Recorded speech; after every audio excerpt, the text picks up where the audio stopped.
அரங்கத்திற்குள் நுழைந்த கர்ணன் அர்ஜுனனை பார்த்து, என்னுடன் மோது, பிறகு யார் இந்த உலகில் சிறந்த வில்லாளி என்று எல்லாருக்கும் தெரியும் என்று கூறினார். கிருபாச்சாரியார் குறுக்கிட்டு, நீ யார், எந்த நாட்டிற்கு இளவரசன் என்று கூறு. கர்ணன் நான் தேரோட்டி மகன் என்று கர்வத்துடன் கூறினார். அரங்கத்தில் இருக்கும் அனைவரும் கேலி செய்து கரகோஷம் எழுப்பினார்கள். கிருபாச்சாரியார், தேரோட்டி மகன் எல்லாம் ஒரு சத்திரியனிடம் போரிட முடியாது, அதற்கு நீ ஒரு நாட்டின் இளவரசனாகவோ அல்லது சத்திரியனாகவோ இருக்க வேண்டும் என்று கூறினார். மிகவும் மனம் உடைந்து போன கர்ணன் அங்கிருந்து செல்ல ஆரம்பித்தார்.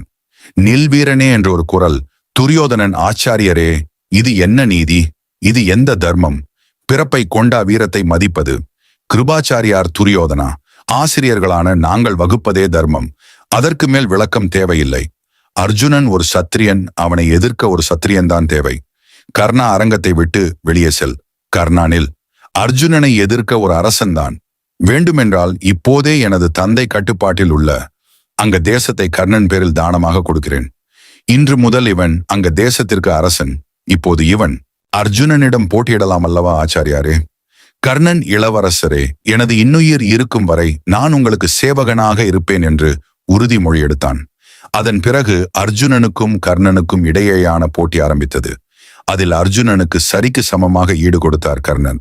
சூரிய அஸ்தமனமானதால் அந்த போட்டியினை அப்போதே நிறுத்தினார்கள்.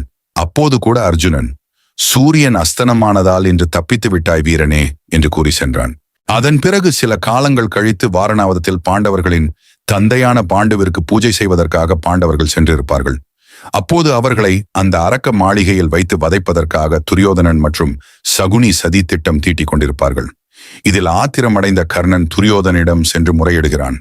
அப்போது வாக்குவாதம் இருவருக்கும் முக்தி. கர்ணன் அவருடைய ராஜ பதவியை வேண்டாம் என்று கூறிவிட்டு செல்கிறான். அந்த சமயத்தில்தான் ஜலாசந்தன் துவாரகையுடன் போரிட்டு கொண்டிருக்கிறான். அப்போது கிருஷ்ணர் அஸ்தினாபுரத்தின் உதவியினை கேட்கிறார். கௌரவர்கள் களத்தில் இறங்கினர். ஆனால் ஜனாசந்தன் கௌரவர்களை சிறைப்பிடித்து துரியோதனனை முதல் பலி கொடுப்பதாக கூறுகிறான். அந்த சமயத்தில்தான் கிருஷ்ணர் கர்ணனுடைய உதவியை நாடுகிறார்.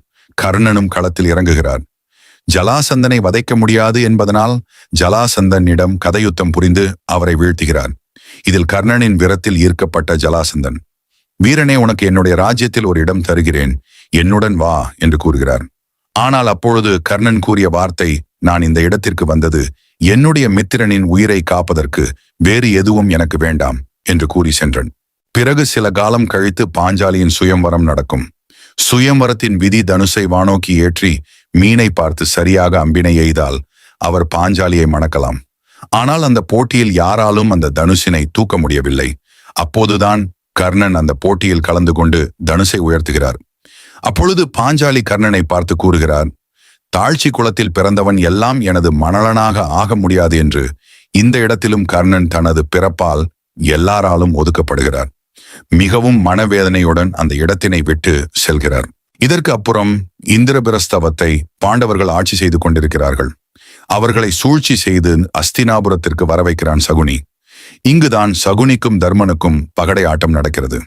சகுனியுடைய சூழ்ச்சியால் நாட்டை இழந்த பாண்டவர்கள் கடைசியாக பாஞ்சாலியை வைத்து பகடை ஆடி அவரையும் இழக்கிறார்கள். சபையில் அனைவரின் முன் பாஞ்சாலியின் துகில் உரிக்கிறான் துச்சாதனன்.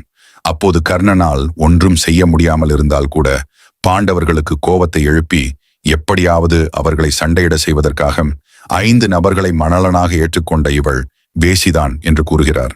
ஆனால் பாண்டவர்களுக்கு அப்போதும் கோபம் வரவில்லை. மாறாக கர்ணனின் மீது உள்ள வஞ்சம்தான் அதிகரித்தது. விளைவு மகாபாரதம்.